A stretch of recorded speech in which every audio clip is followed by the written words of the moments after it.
मान्य सदस्यहरूलाई कार्यसूचीबाटै विदित भइसकेको छ। अब म मान्य मदन कुमार भण्डारीलाई टनकपुर बाँध परियोजनासँग सम्बन्धित सम्झौता दुवै सदनको संयुक्त बैठकको क्षेत्राधिकारको विषय भएकोले प्रतिनिधि सभामा छलफल नगरियोस् भनी प्रस्ताव प्रस्तुत गर्न अनुमति दिन्छु। सम्मान्य सभामुख महोदय, आज चैत्र 24 गते हो। विशेष सम्झनाको यो चैत्र 24 को सन्दर्भमा 1 मिनेट म केही कुराहरू भन्नको निम्ति म अनुमति चाहन्छु। 2046 साल चैत्र 24 गते निर्दलीय पञ्चायती व्यवस्थाको विरुद्ध जुन संयुक्त राष्ट्रिय जनआन्दोलन भयो, त्यसको सर्वोच्च उभारको दिन हो र सबभन्दा धेरै आन्दोलनकारीहरूले शहादत प्राप्त गरेको दिन हो। त्यस अघिपछि पनि आन्दोलनमा शहादत प्राप्त गर्ने धेरै आदरणीय शहीदहरू हुनुहुन्छ, जसको रगत पसिनाले यो व्यवस्था, यो संविधान र यी हक अधिकारहरू हामीलाई उपलब्ध भएका छन्। आजको यस विशेष अवसरमा म उहाँहरू सबैलाई हाम्रो दलको तर्फबाट हार्दिक श्रद्धाञ्जली व्यक्त गर्न चाहन्छु।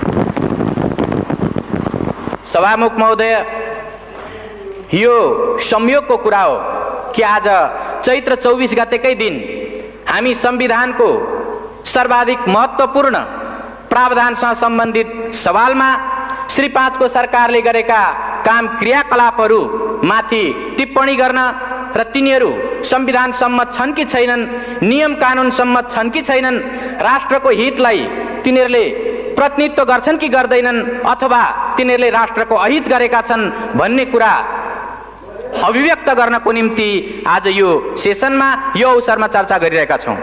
सभामुख महोदय, अहिले भर्खरै माननीय जलस्रोत राज्य मन्त्रीले टनकपुर परियोजना सम्बन्धी सम्झौताको जुन प्रस्ताव प्रस्तुत गर्नुभयो, त्यस सम्बन्धमा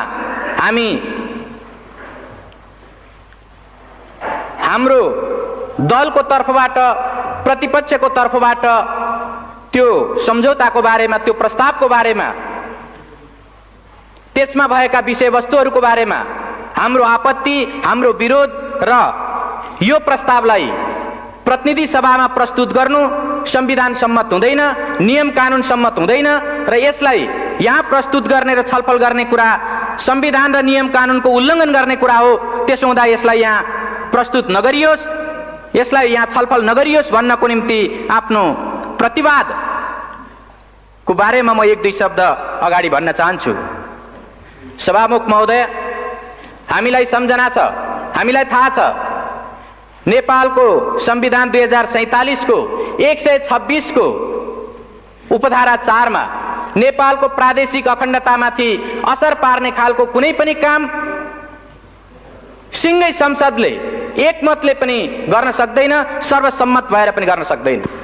तर जब हामी टनकपुर परियोजना सम्बन्धी सम्झौताको बारेमा छलफल गर्छौं, जब हामी त्यस बारेमा मूल्याङ्कन गरिरहेका हुन्छौं, त्यसबेला स्वाभाविक रूपले यो प्रश्न पनि उठ्न सक्छ कि वास्तवमा 2048 साल मङ्सिर 19 देखि 25 सम्म प्रधानमन्त्री गिरिजाप्रसाद कोइरालाज्यूले भारत भ्रमण गर्नुहुँदा गर्नुभएको जुन सम्झौता हो, टनकपुर सम्झौता हो, त्यो टनकपुर सम्झौताको मस्यौदामा उल्लेख भएका जे विषयवस्तुहरू छन् त्यसलाई हेर्दा के वास्तवमा त्यसले हाम्रो प्रादेशिक अखण्डतालाई उल्लङ्घन गरेको छ भन्ने तर्क उपस्थित गर्न सकिन्न।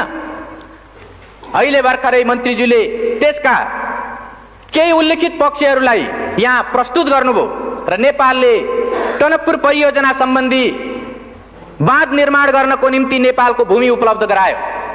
भूमि उपलब्ध गराउने अधिकार, भूमि त्यस ढङ्गले दिने अधिकार संविधानले बहुमत प्राप्त भएको सरकारलाई या बहुमत प्राप्त दललाई दिएको छ कि छैन? सभामुख महोदय, हामी संविधानको प्रावधानलाई हेरेर, सम्बन्धित ऐन कानुनहरूलाई हेरेर र अरू कुनै नियमावलीहरूलाई हेरेर पनि हामी भन्न सक्छौं मुलुकको कुनै पनि त्यस्तो व्यक्ति वा निकाय छैन जसले यो मुलुकको 2.9 हेक्टर मात्रै होइन, 1 इन्ची जमिन मात्रै पनि कुनै अर्को वैदेशिक राष्ट्रलाई दिन पाउँदैन र त्यो ढङ्गले दिने कुनै प्रावधान छैन। सभामुख महोदय, तर टनकपुर परियोजना सम्बन्धी सम्झौतामा त्यो कुरा गरिएको छ। म संविधानको 126 को उपधारा 3 तर्फ म ध्यानाकर्षण गराउन चाहन्छु। त्यो 3 मा उपधारा 3 मा के उल्लेख गरिएको छ भने कुनै पनि 126 को उपधारा 3 मा के उल्लेख गरिएको छ भने कुनै पनि सन्धि सम्झौताहरू यदि संसदले अनुमोदन गर्नुपर्ने सन्धि सम्झौताहरू छन् भने संसदले अनुमोदन नगरुन्जेलसम्म नेपालको हकमा त्यो लागू भएको मानिने छैन। सम्माननीय सभामुख महोदय, टनकपुर परियोजना सम्बन्धी सम्झौतामा हामी देख्छौं कि डिसेम्बर 5 मा 1991 को डिसेम्बर 5 मा जुन सम्झौता भयो त्यो सम्झौता गरिरहेकै बेला त्यो सम्झौताको टनकपुर सम्बन्धी सम्झौताको पहिलो लिखतमै पहिलो प्याराग्राफमै यो सम्झौतालाई डिसेम्बर 15 देखि कार्यान्वयन गरिने गरी यो सम्झौता गरिन्छ भनेर उल्लेख गरिएको छ। सम्माननीय सभामुख महोदय, संविधानको उल्लङ्घन गर्ने अधिकार बहुमत प्राप्त गरेको दललाई छ कि छैन? प्रधानमन्त्रीलाई छ कि छैन? कुनै पनि एउटा त्यस्तो व्यक्ति वा निकायलाई छ कि छैन? सम्माननीय सभामुख महोदय, संविधानको सर्वोच्चता अर्थात् संवैधानिक राजतन्त्र पनि संविधानभन्दा माथि हुन पाउँदैन भन्ने यो संविधान बहाल भइसकेपछि कुनै पनि एउटा व्यक्ति वा निकाय कसैले पनि संविधानभन्दा माथि रहेर वा संविधानका धाराहरूलाई उल्लङ्घन गरेर काम गर्न सक्दैन।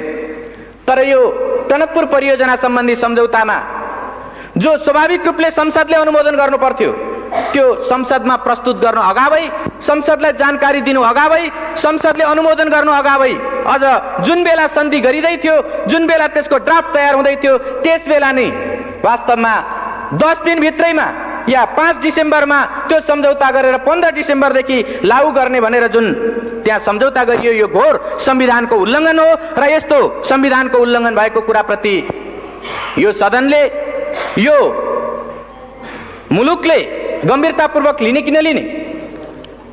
आदरणीय सभामुख महोदय, हामी यो कुरालाई अत्यन्त गम्भीरताका साथ लिनुपर्छ भन्ने ठान्छौँ।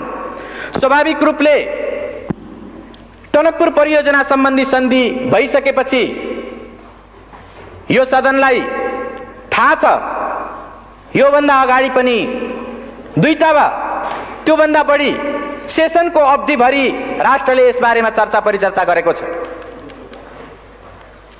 सबै सन्धि सम्झौताहरू संसदमा प्रस्तुत गरिनुपर्छ र टनकपुर सम्बन्धी जुन सम्झौता हो यो सम्झौता सदनमा प्रस्तुत गर्ने र सदनद्वारा अनुमोदन गरिनुपर्ने सम्झौता हो भनेर हामीले प्रतिपक्षको तर्फबाट यही सदनमा र योभन्दा अगाडिका सेसनहरूमा पनि हामीले दृढतापूर्वक उठाएका छौँ।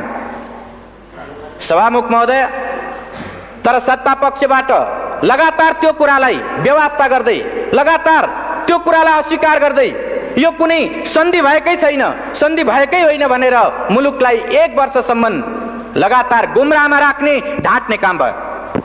आदरणीय सभामुख महोदय, हामीलाई सम्झना छ त्यसबेला सरकारले टनकपुर सम्बन्धी सन्धि सम्झौताको सम्बन्धमा चर्चा गर्दा वास्तवमा टनकपुर परियोजनामा महाकाली नदीको जुन ठाउँमा टनकपुर परियोजना बनेको छ त्यो भारतीय नदी हो र त्यस ठाउँमा नेपालको अधिकार छैन भन्ने जिम्मेदार मन्त्रीहरूले, सत्तापक्षका जिम्मेदार माननीयहरूले त्यो कुरा राख्नु भएको थियो। त्यति मात्रै होइन, स्वाभाविक रूपले त्यसको जुन अभिन्न अङ्गको रूपमा रहेको बायाँ तटबन्ध हो त्यो बायाँ तटबन्धमा प्रयोग भएको नेपाली भूभाग त्यो टनकपुर परियोजनाको अभिन्न अङ्गको रूपमा होइन, त्यो त केवल नेपालतर्फ आउने बाढीलाई रोक्नको निम्ति मात्रै प्रयोग भएको भनेर बनाइएको भनेर श्री 5 को सरकारले उल्लेख गरेको थियो। त्यस ढङ्गले जिम्मेदार मन्त्रीहरूले राख्नु भएको थियो। सम्माननीय सभामुख महोदय, प्राकृतिक स्रोतको उपयोगको बाँडफाँड भएको छैन,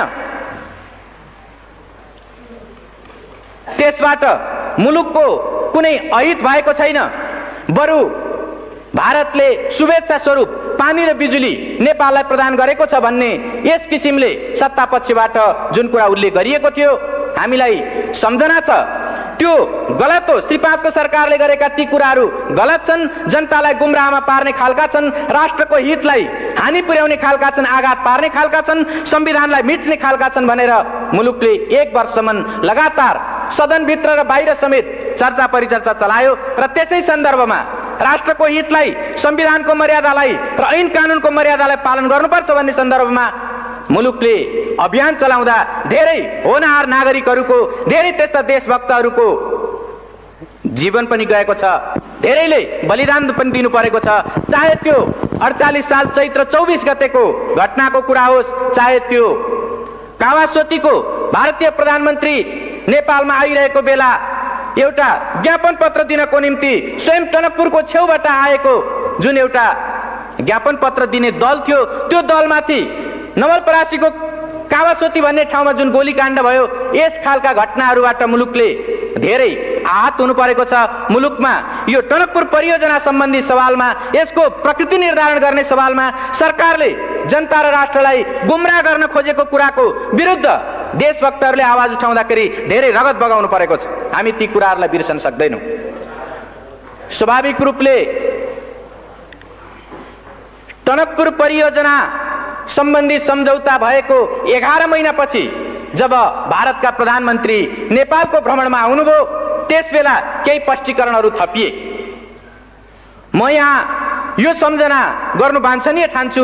त्यो के हो भने, जब भारतका प्रधानमन्त्री यहाँ आउनुभयो र नेपालको प्रधानमन्त्रीसँग जब वार्ता भयो, त्यसको विज्ञप्तिमा उल्लेख गरिएको छ कि त्यो टनकपुर बाँध परियोजनामा प्रयोग भएको जुन नेपाली भूमि छ, त्यो नेपाली भूमिको सार्वभौमिकता नेपालकै रहिरहनेछ, अर्थात् नेपालकै त्यो हुनेछ भन्ने कुरा स्पष्टीकरण थपियो। म यसबाट के प्रश्न उठाउन चाहन्छु भने, यदि त्यो 91 को डिसेम्बर 5 को जुन सम्झौताको जुन ड्राफ्ट हो, यदि त्यसबेला नै त्यो कुरा मानिएको भए, त्यो कुरा भएको भए पछि किन स्पष्टीकरण थप्नु पर्थ्यो? अनि जब नेपालको कुनै भूभागको बारेमा अर्को कुनै राष्ट्रको एउटा जिम्मेदार व्यक्तिले आएर यसको सार्वभौमिकता तपाईकै हातमा छ भनेर नभनिदिउन्जेलसम्म सरकारले बोल्न नसक्ने वा त्यस्तो भन्न नसक्ने, मान्न नसक्ने यो जुन स्थिति देखा पर्यो, के यो एउटा बहुत दुःखदायी, बहुत एउटा हानिकारक खालको कुरा होइन र? मैले यसबाट के प्रश्नतर्फ ध्यानाकर्षण गर्न खोजेको हुँ भने, जसरी माननीय मन्त्रीहरू या सत्ता पक्षका माननीयहरू 2.9 हेक्टर जमिन र त्यो जलमग्न हुने क्षेत्रको जुन नेपाली भूभाग थियो, त्यो जमिनको बारेमा हामीले प्रश्न उठाउँदा, प्रतिपक्षको तर्फबाट प्रश्न उठाउँदा त्यसको सार्वभौमिकता नेपालमै रहेको कुराको ग्यारेन्टी सन्धिमा गरिएको छ भनेर उहाँहरूले देखाउन सक्नु भएको थिएन र उहाँले त्यो ढङ्गले हाम्रा सवालहरूको जवाब दिन सक्नु भएको थिएन। यसबाट यो जाहेर हुन्छ कि मैले सुरुमा नि जुन 126 को उपधारा 4 को जुन प्रश्न मैले यहाँ संविधानको 126 उपधारा 4 को जुन प्रश्न मैले उठाएँ, वास्तवमा त्यसबेला संविधानको भावना विपरीत नेपालको प्रादेशिक अखण्डतामा आँच आउन सक्ने गरी जमिन उपलब्ध गराइएको थियो र त्यो ढङ्गको गल्तीलाई पछि भारतीय प्रधानमन्त्री नेपालमा आएको बेलामा त्यसलाई सच्याउने प्रयत्न गरियो। त्यो स्पष्टीकरणको त्यति मात्रै अर्थ हो र यसबाट यो प्रश्न उठाउन सकिन्छ कि यो सरकारले प्रादेशिक अखण्डतामा आँच आउने खालको, त्यस ढङ्गको प्रश्न उठ्न सक्ने खालको काम गरेर एउटा राष्ट्रघात गरेको थियो। सामान्य सभामुख महोदय, हामीलाई सम्झना छ, मङ्सिर 30 गते, विगत मङ्सिर 30 गते सर्वोच्च अदालतले जब फैसला सुनायो, त्यसबेला हामी त्यो फैसलामा देख्न सक्छौँ श्री 5 को सरकारले जतिसुकै पारदर्शी ढङ्गले काम गरिरहेको छु भने पनि श्री 5 को सरकारले जनताको सुसूचित हुने हकलाई संरक्षण गरेको छु भनेर भनेको भए पनि टनकपुर बाँध सम्बन्धी यो सम्झौताको सन्दर्भमा उनले सांसदहरूलाई संसदभित्र र बाहिर जनतालाई जानकारीमा दिएका कुराहरू शिर न पुच्छरका कुराहरू थिए, शिर पुच्छर बिनाका कुराहरू थिए भनेर उनले फैसलामा उल्लेख गरेको छ।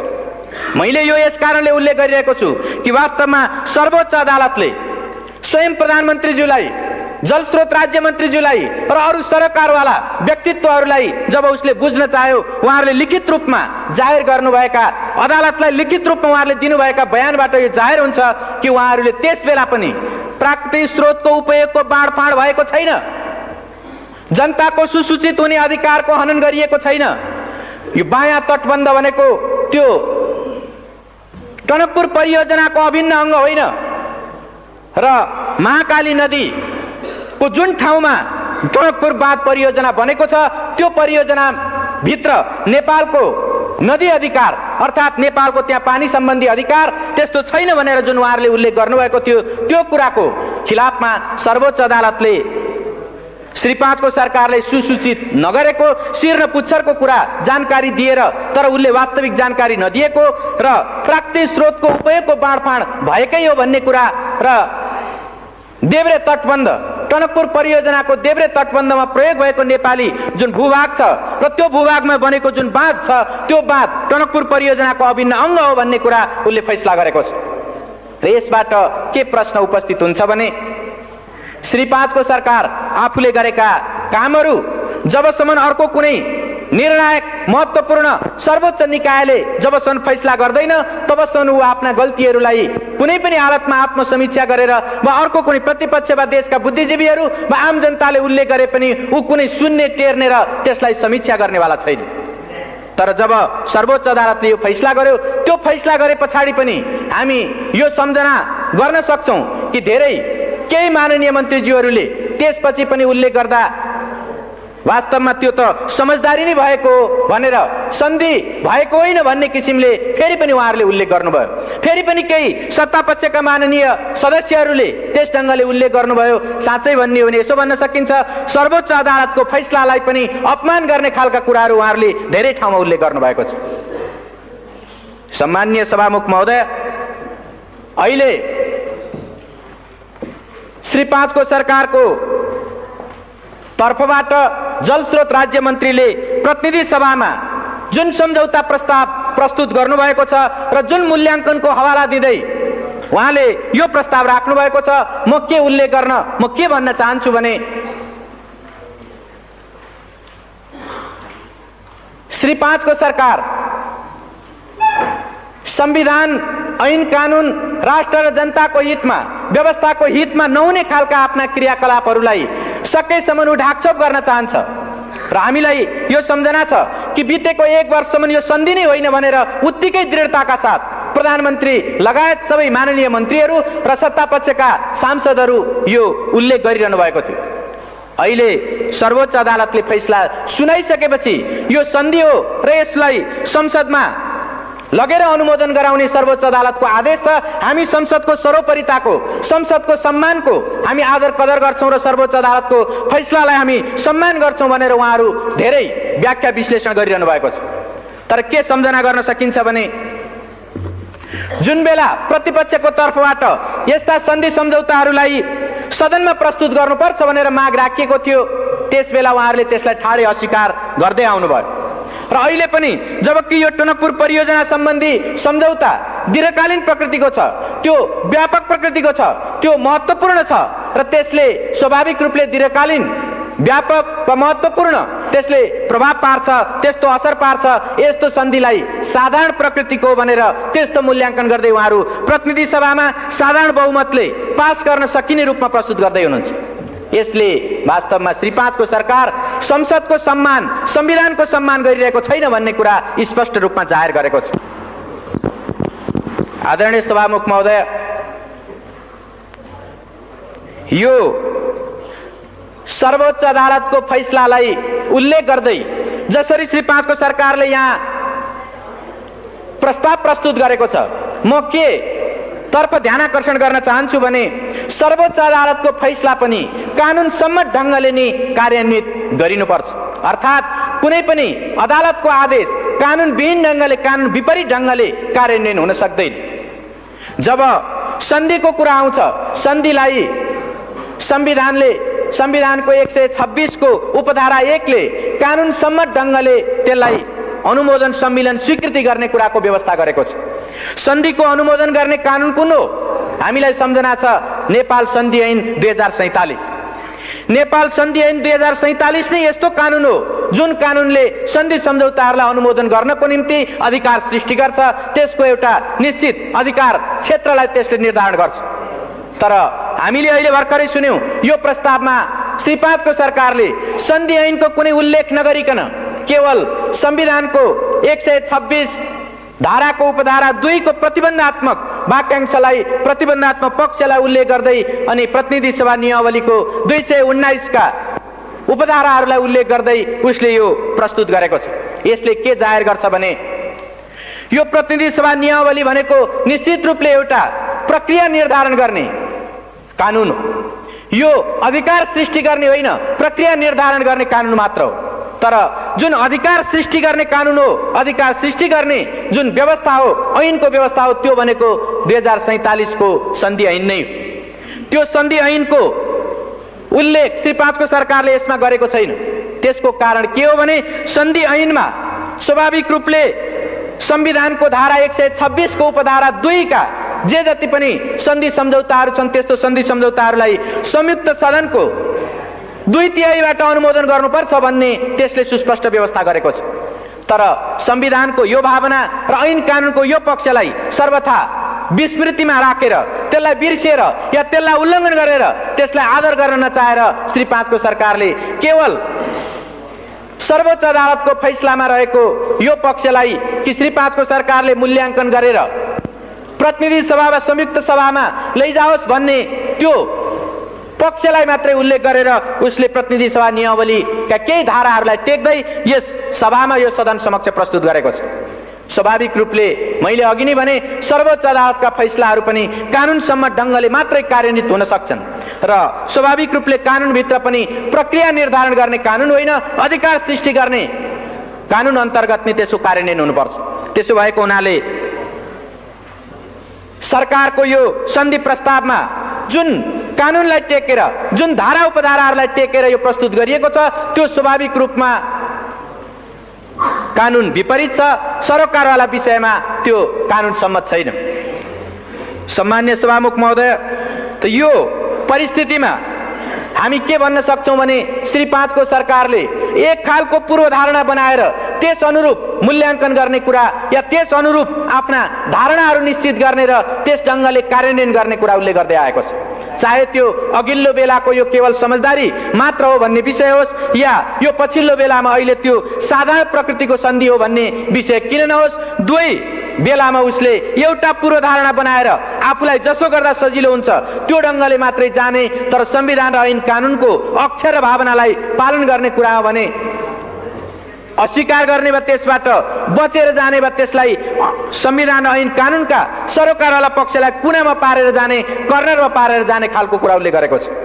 त्यसो भएको हुनाले जसरी अहिले श्री 5 को सरकारको यो मूल्याङ्कनभित्र साधारण प्रकृतिको भनेर यसमा प्रस्तावमा उल्लेख गरिएको छ र यो सदनमा प्रस्तुत गरिएको छ, हामीलाई यो सम्झना छ या हामी यो बारेमा वाकिफ छौं, जानकार हुन सक्छौं कि संविधानको 126 को उपधारा 2 भनेको स्वाभाविक रूपले जुन निश्चित सन्धि सम्झौताहरूलाई संयुक्त सदनको 2/3 समर्थन गर्नुपर्छ, 2/3 अनुमोदन गर्नुपर्छ भनेर उल्लेख गरेको छ।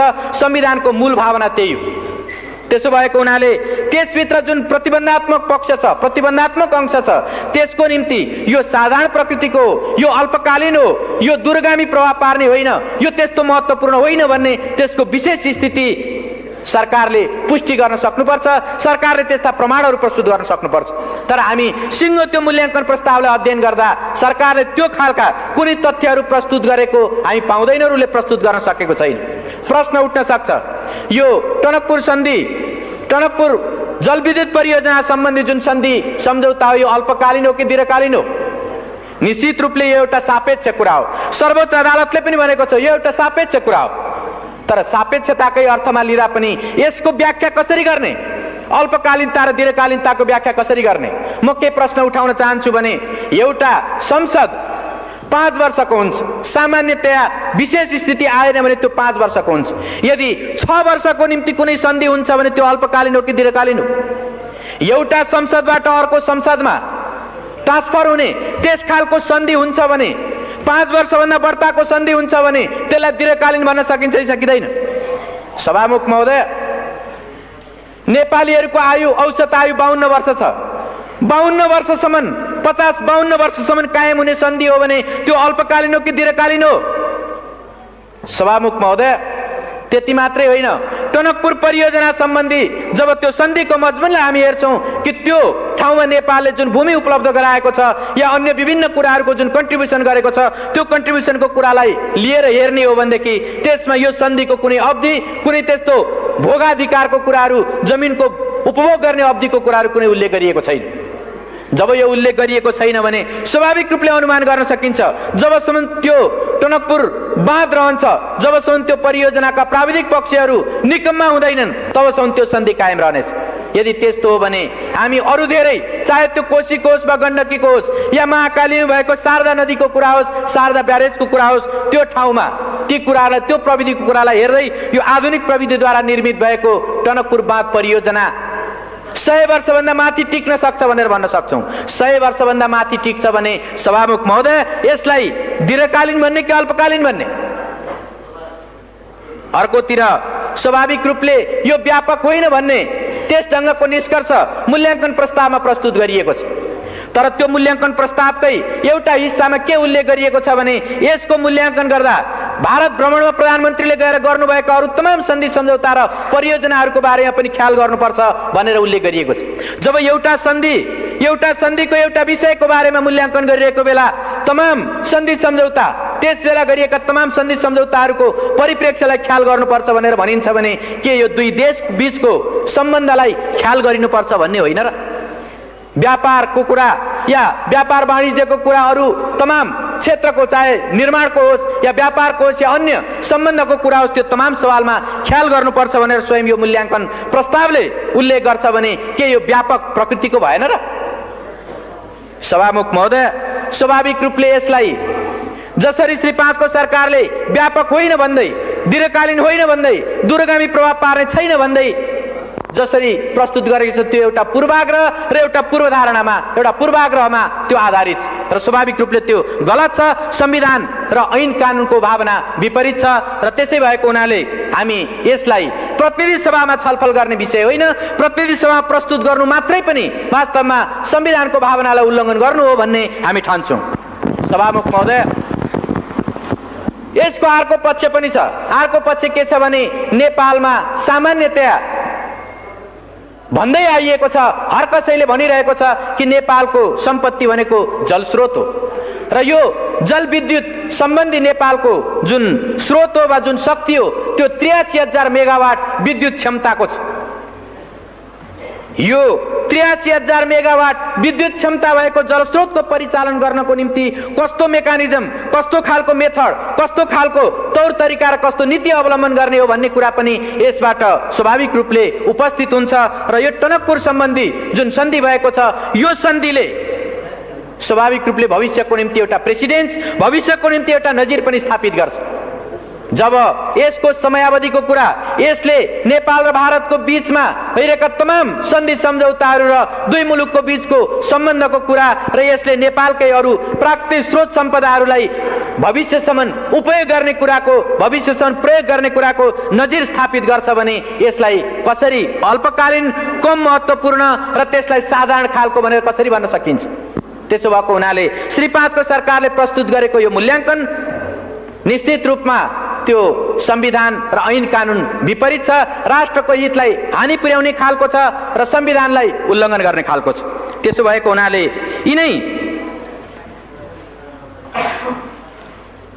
यिनै विषयहरूलाई आत्मसात गरेर, यिनै कुराहरूलाई हृदयङ्गम गरेर हामीले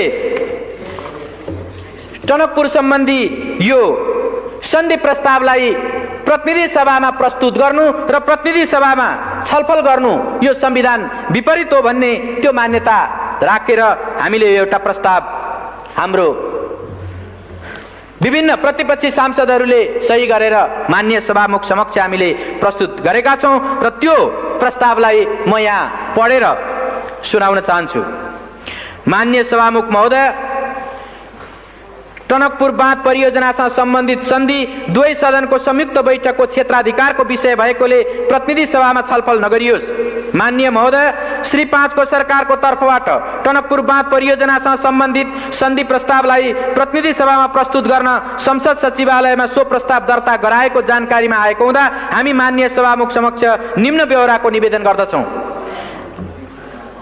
नेपाल अधिराज्यको संविधान 2047 को धारा 126 को उपधारा 2 ले नेपालको प्राकृतिक सम्पदाको उपयोग र त्यसको बाँडफाँड सम्बन्धी सम्झौता संसदको दुवै सदनको संयुक्त बैठकमा उपस्थित सदस्यहरूको 2/3 बहुमतबाट अनुमोदन गराउनु पर्ने व्यवस्था गरेको छ। यो प्रष्ट संवैधानिक व्यवस्था हो। यसको अपवादको रूपमा राष्ट्रलाई गम्भीर व्यापक दीर्घकालीन असर नपर्ने प्रकृतिको सन्धि प्रतिनिधि सभाको साधारण बहुमतबाट अनुमोदन गराउने प्रावधान छ। श्री 5 को सरकारले भारत सरकारसँग गरेको टनकपुर परियोजना सम्बन्धी सन्धिबाट दीर्घकालीन गम्भीर व्यापक असर पर्ने कुरा स्वतः स्पष्ट छ। यसर्थ टनकपुर परियोजना सम्बन्धी सन्धि दुवै सदनको संयुक्त बैठकमा उपस्थित सदस्यहरूको 2/3 अनुमोदित भएपछि मात्र नेपाल अधिराज्यको हकमा लागू मानिन्छ। यसको लागि टनकपुर बाँध परियोजनासँग सम्बन्धित सन्धि प्रतिनिधि सभामा पेश हुने होइन, दुवै सदनको संयुक्त बैठकमा पेश गरिनु पर्दछ। हाम्रो संवैधानिक व्यवस्था यही हो। हाल बहालमा रहेको नेपाल सन्धि ऐन 2047 को दफा 4 ले संविधानको धारा 126 को उपधारा 2 बाहेकका सन्धि मात्र प्रतिनिधि सभामा पेश गर्न सकिने व्यवस्था गरेको छ र श्री सर्वोच्च अदालतबाट 2049 मङ्सिर 30 गतेको फैसलामा टनकपुर बाँध परियोजनासँग सम्बन्धित सन्धि प्रष्ट उल्लेख भएको छ। यसबाट पनि टनकपुर बाँध परियोजनासँग सम्बन्धित सन्धि प्रतिनिधि सभामा पेश हुने होइन, दुवै सदनको संयुक्त बैठकमा पेश हुने सन्धि हो भन्ने प्रष्ट हुन्छ। प्रतिनिधि सभा नियमावली 2048 को दफा 72 ले संवैधानिक व्यवस्था विपरीत कुनै पनि प्रस्ताव प्रतिनिधि सभामा छलफलको लागि ग्राह्य नहुने व्यवस्था गरेको छ। टनकपुर परियोजना सम्बन्धी सन्धि प्रस्ताव प्रतिनिधि सभामा छलफलको लागि प्रस्तुत हुन संविधानको धारा 126(2) र सन्धि ऐनको दफा 4 र 5 को विपरीत हुने हुँदा प्रतिनिधि सभा नियमावलीको दफा 72 बमोजिम यस्तो प्रस्तावलाई प्रतिनिधि सभाको कार्यसूचीमा राखी छलफल गर्न मिल्दैन। टनकपुर परियोजना सम्बन्धी सन्धि प्रस्ताव प्रतिनिधि सभाको कार्यसूचीमा राखी छलफल गरियोस् भनी श्री 5 को सरकारले संसद सचिवालयमा दर्ता गराएको प्रस्तावमाथि उल्लेखित प्रकारले संविधान र कानून संगत नभएको हुँदा यो प्रस्ताव खारेज गरियोस् भनी माननीय सभामुख समक्ष सादर अनुरोध गर्दछौं। साथै टनकपुर परियोजना सम्बन्धी सन्धि प्रस्तावमाथि छलफल गर्न र निर्णय गर्न संविधानको धारा 126(2) र सन्धि ऐन 2047 को दफा 5 बमोजिम दुवै सदनहरूको संयुक्त बैठक बोलाउन माननीय सभामुख महोदयसँग अनुरोध गर्दछौं। सदनको संयुक्त बैठक र संयुक्त समितिको नियमावली 2048 को दफा 18 ले श्री 5 को सरकारले सन्धि सम्झौताहरू संयुक्त बैठकमा प्रस्तुत गर्न चाहेमा सोको व्यवस्था गरेको छ। तर श्री 5 को सरकारले नचाहँदा संसदको आफ्नै पहलमा दुवै सदनको संयुक्त बैठक बोलाउने बारे कुनै दफामा प्रष्ट उल्लेख भएको पाइँदैन। संविधानको धारा 126(2) ले दुवै सदनको संयुक्त बैठकको व्यवस्था गरेको छ। श्री सर्वोच्च अदालतको फैसलाबाट टनकपुर परियोजना सम्बन्धी सन्धि संविधानको धारा 126(2) अन्तर्गतको हो भनी ठहर भएको छ। संसदको संयुक्त बैठक र संयुक्त समिति कार्य सञ्चालन नियमावली 2048 को दफा 35 ले माननीय सभामुखलाई बाधा अड्काउ फुकाउने अधिकार प्रदान गरेको छ। संवैधानिक व्यवस्था लागू गराउन र टनकपुर परियोजना सम्बन्धी सन्धि प्रस्तावमाथि छलफल गर्न संसदको संयुक्त बैठक र संयुक्त समिति कार्य सञ्चालन नियमावली 2048 को दफा 35 प्रयोग गरी दुवै सदनको संयुक्त बैठक अविलम्ब बोलाइयोस् र श्री 5 को सरकारद्वारा प्रस्तुत गरिएको सन्धि सम्बन्धी यस प्रस्तावलाई प्रतिनिधि सभामा छलफल नगराइयोस् भनी हार्दिक अनुरोध गर्दछौं। धन्यवाद। नमस्कार, हाम्रो युट्युब च्यानललाई सब्स्क्राइब गरी यस भिडियोमा लाइक, कमेन्ट र सेयर गर्नुहोला। यस्तै प्रकारका नयाँ जानकारीमूलक शिक्षामूलक सामग्रीहरू प्राप्त गर्न यस च्यानललाई सब्स्क्राइब गरी त्यसपछि देखिने घण्टी बटन दबाउनुहोला। धन्यवाद।